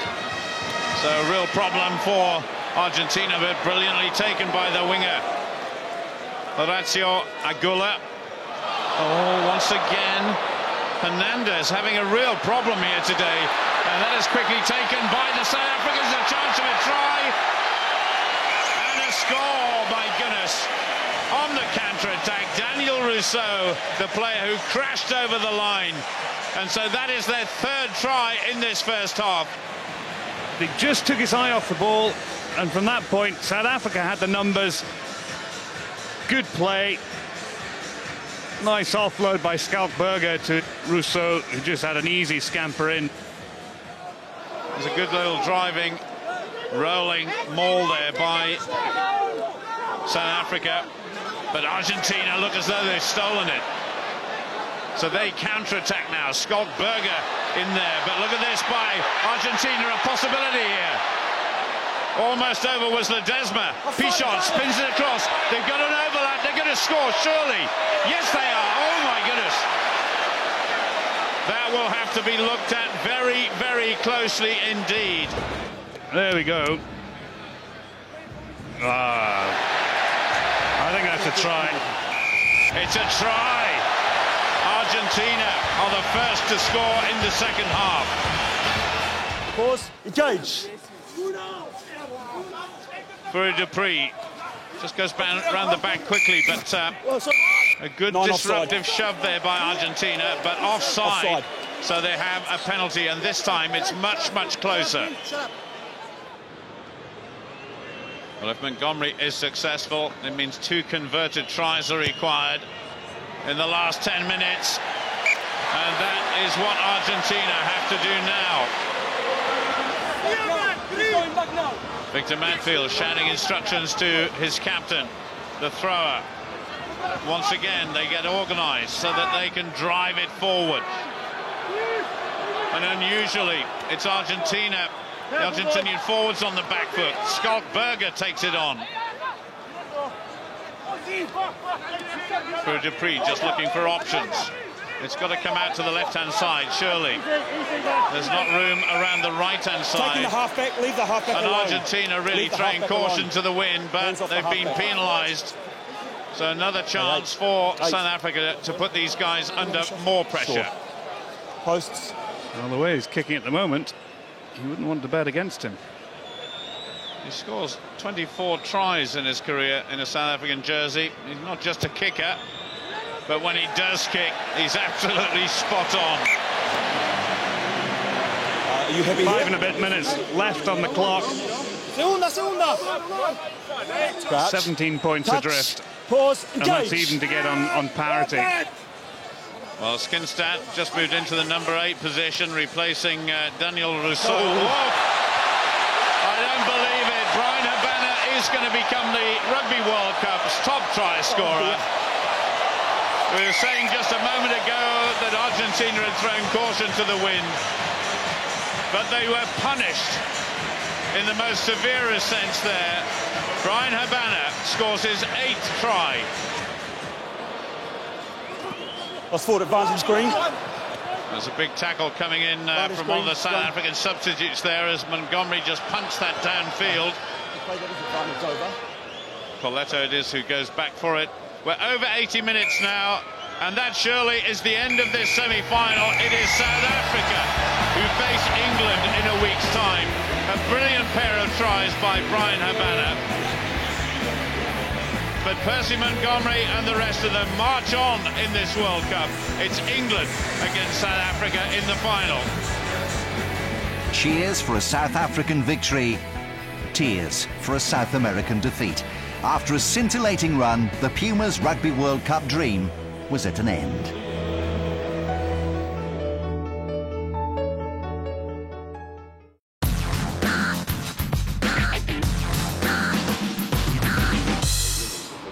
England versus South Africa. North versus South. Champions against challengers. And the maligned, so-called grumpy old men of English rugby against the potent Springbok blend of youth and maturity. It was going to be a final to savour. The previous evening at the Parc des Princes, Argentina beat France in the tournament's bronze final. It was consolation of sorts for Marcelo Lofreda's side, whose performances had confirmed their place among rugby's elite. For the French, there was only more heartache. They'd missed their best ever opportunity of winning the World Cup at the tournament they'd hosted with such flair and aplomb.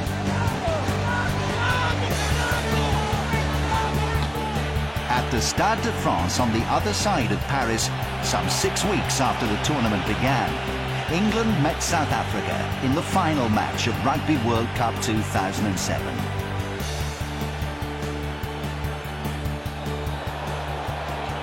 England, the defending champions, up against the champions of 12 years ago, South Africa.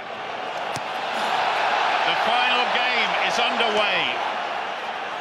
Already taken by Schalk Burger, is terribly mobile and aggressive flank forward. One of the men of the tournament, Fury Dupree, the South African scrum half, got that one away. Well, intent in the opening tackle. Skalkberger, my goodness me, he was bludgeoned into the ground by an English tackler there. Martin Corey, former captain of England, of course. Oh, there's a brilliant take there by the South Africans, a little bit scrappy out to the three-quarters, though. Skalkberger once again involved in that one. Shaw goes up. That was better by England after a slow start. Now, this is a favourite ploy of the English. They're going to try and wear down these South African forwards. Good drive by South Africa in defence, though. Yeah, well defended.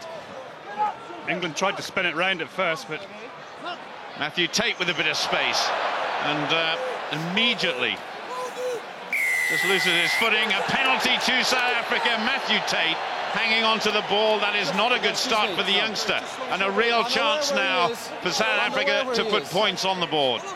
Percy Montgomery, 93 points, at the top of the leaderboard in terms of his overall points, makes very sure that South Africa go into the lead as we approach 7 minutes of the World Cup final. This is another one for Mark Regan, and each time South Africa are challenging. It's very untidy at the line-out as far as England are concerned at the moment. Gummerson pops on over the top, and that was, of course, the sort of kick that led to Josh Lucy's try in the semi-final, picked up by Simon Shaw. Mike Catt was in attendance. And Skalkberger there, trying to make life difficult for England. That's a good whip pass to Matthew Tate. This is better from Tate to Robinson. Paul Saki comes inside. And Paul Saki absolutely dumped on the floor there by Brian Habana. Penalty to England. Paul Saki there, though, tackled by Brian Habana, who just upended him and threw him to the floor. And important for a winger, I suppose, to get in that sort of tackle early to show who's boss. Johnny Wilkinson gets his first attempt at putting England on the scoreboard. Wilkinson. Perfect. That was a brilliant kick by Johnny Wilkinson. Well, if you wanted one banker in your team, it would be him, wouldn't it? In a big game like this, he comes up with the goods. Big Victor Madfield there with a beard and a scrum cap. Goes to Bakis Botha. Beautiful timing from the second row forward, taken on the burst there by Juwan Smith, this very, very mobile back row forward. But Andrew Sheridan takes it on for England. Gummersall puts it way downfield, but only into the arms of Percy Montgomery. Not good judgment by the England scrum half. Gummersall once more. Eventually to Robinson, tries to run it. Good control by Robinson and the rest of the England forwards there. Gummersall back to Wilkinson. Punted downfield. Not far enough, though. Once again, Butch James. Very, very high. Robinson underneath. He's been pretty safe under the high ball so far. Well, referee picking up the trip. Butch James tripped up. There was a trip. There was a trip. Excuse me. There was a trip. I didn't see it. There was a trip. Lewis Moody, I think it was, just sort of stepped on his foot as he went past that. The stadium at Stade Francais absolutely packed to the rafters here as Percy Montgomery gets his second chance of the evening to put the lead to 3 points. There's the culprit as far as England is concerned, back row forward Lewis Moody. Montgomery maintains his 100% record here tonight, though. South Africa 6, England 3. There's Brian Ashton. The territory there showing the advantage to England. Goes way, way over to Lewis Moody. Needs support, gets it through Shaw. Shaw tackled by Skalkberger. Gummersall gets a quick turnover. The England captain goes charging in. Just about 50 metres out. Wilkinson with a drop goal. And it just goes to the left-hand side of the post there. But The first time Wilkinson has tried to drop goal in this final. I bet it won't be the last. As we see President Thabo Mbeki there, hoping his side is going to win. Now then, young Steyn running at England, goes back inside. Johnny Wilkinson, a great run from the South African centre. Fitzjames looking for support. JP Peterson is there. We're inside England's 22. Now if they spin it across now, they've got a real chance. Osturant, whose international career spans well over 10 years. Scott Berger is there. They've got a real chance here. Less than 5 minutes to go in this first half. They've still got a chance. They've got a man over. They've just brought down in front of the line. John Smith, the captain it was, who almost scored there. Fur du Preez just waiting. Andy Gamasil acting as a prop forward there. They're going to keep it tight. And the scrum half is now buried underneath. I think it was knocked forward there by one of the South Africans.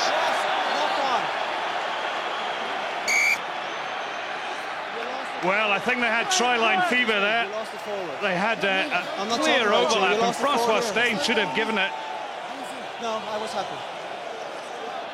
Hookers, crouch. Touch, pause, engage. Use it. And South Africa have rolled that round, and they get the put-in what could be the last scrummage of this first half. Francois Steyn there just applauding his forwards. That was a good effort.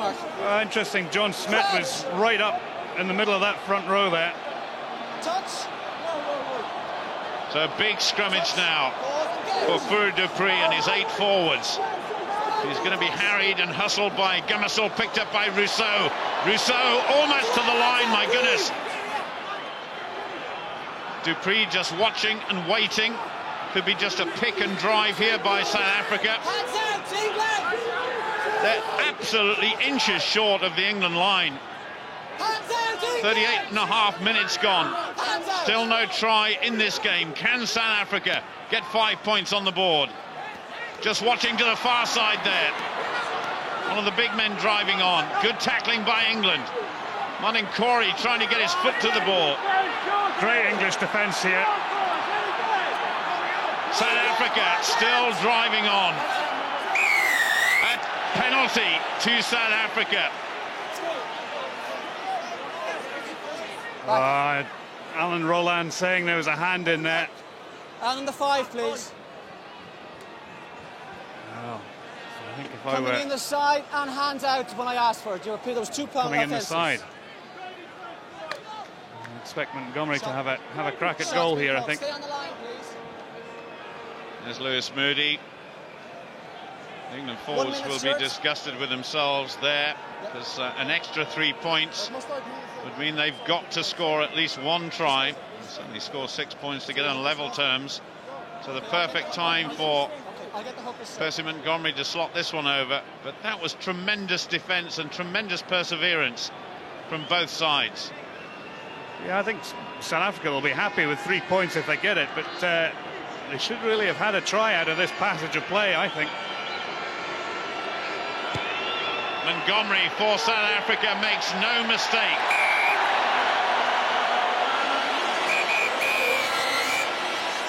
That is the end of the first half.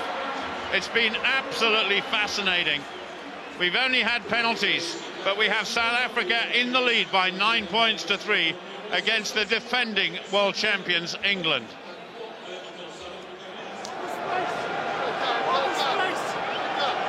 So the first set piece of this second half, taken at the front of the lineup by Simon Shaw. Mark Reagan quick to go around on that line out. This is good aggressive play, but great defence as well by South Africa. Gamasil gets it away, not a good pass, missed out Cat there. Luckily Matthew Tate was there, and Matthew Tate gets away. This great young centre from Newcastle is going. Matthew Tate brought down a couple of metres short. Superb play by Matthew Tate. Gamasil out wide. Try in the corner.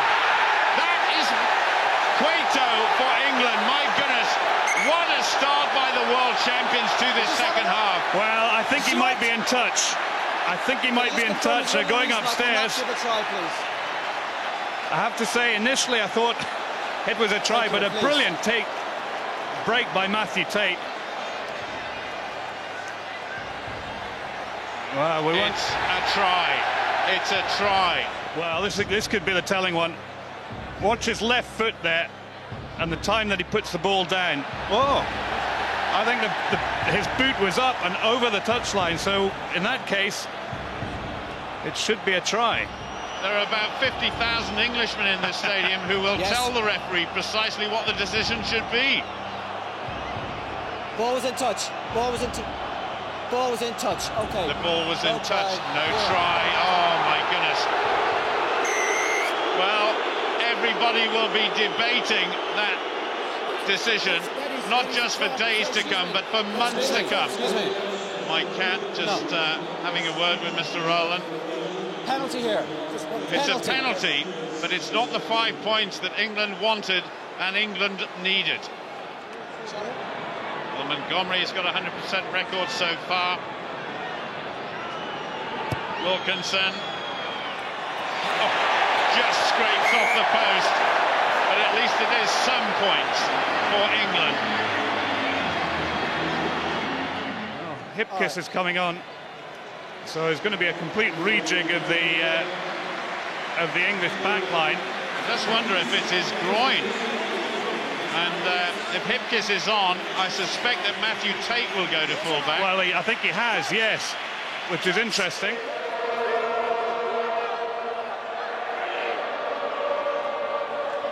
Great take. Victor Matfield soaring above everybody. And young Steyn staying on his feet, driving forward. Tremendous run by the South African centre. Into the England 22. Pour Dupree wants that ball quickly. Already having a word, and South Africa have actually got a penalty. I call hands out, you're on the ground, you're out of the game. This to put South Africa 6 points ahead. Inch perfect.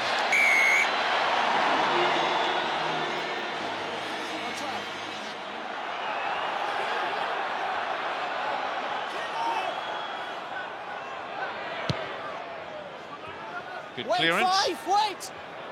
Way downfield. And Matthew Tate, who's played 3 different positions for England. Fullback, wing, and of course centre. So he's well used to that sort of situation. Montgomery now, a little bit of table tennis between the two teams. Gummersall takes it. He's such a more confident player now than he has been over the last couple of years. But England will be penalised for crossing, and that is a harsh decision.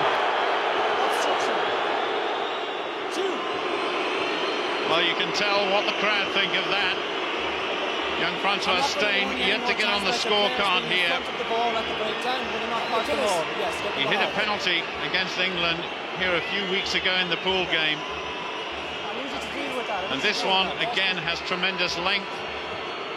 But the question has to be asked, has young Steyn got the accuracy for the 3 points that South Africa want? It's high, and it's long, and it's straight. That is a big score for South Africa. They lead 15 points to 6.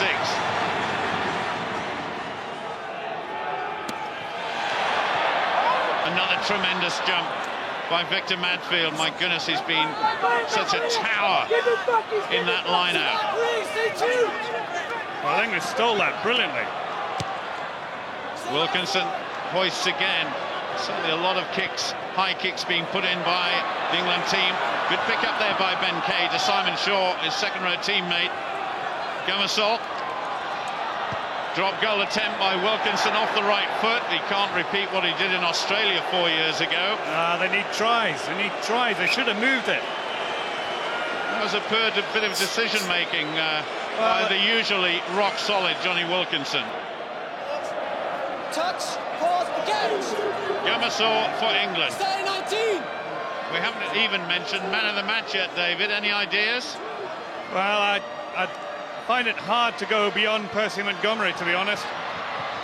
Well, it wouldn't be the first time he's had man of the match in the World Cup. Brian Habana there just being bundled into touch by Paul Saki. Haven't really seen the best of Habana, but he's still the top try scorer in the Rugby World Cup for 2007. And boy, oh boy, he's some talent. Well, I don't think he'll worry about try-scoring records if he gets a World Cup winners medal.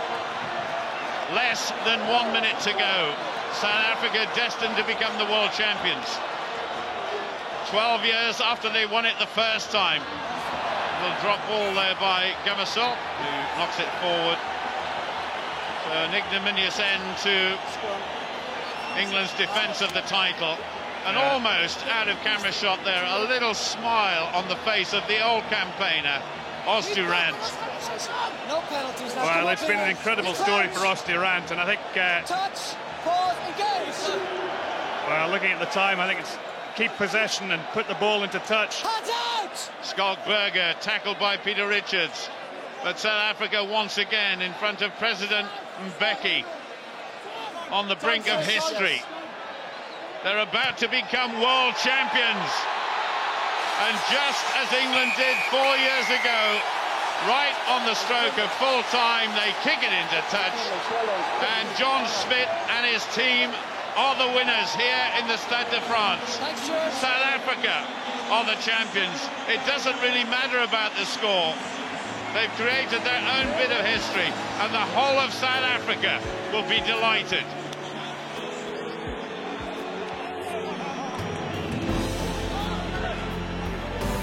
So, John Smith's Springboks of 2007 joined Francois Pienaar's from 1995 as winners of the Webb Ellis Cup. After 6 weeks of gripping action, of upsets, comebacks, heroism and heartache, Rugby World Cup 2007 drew to a close. The most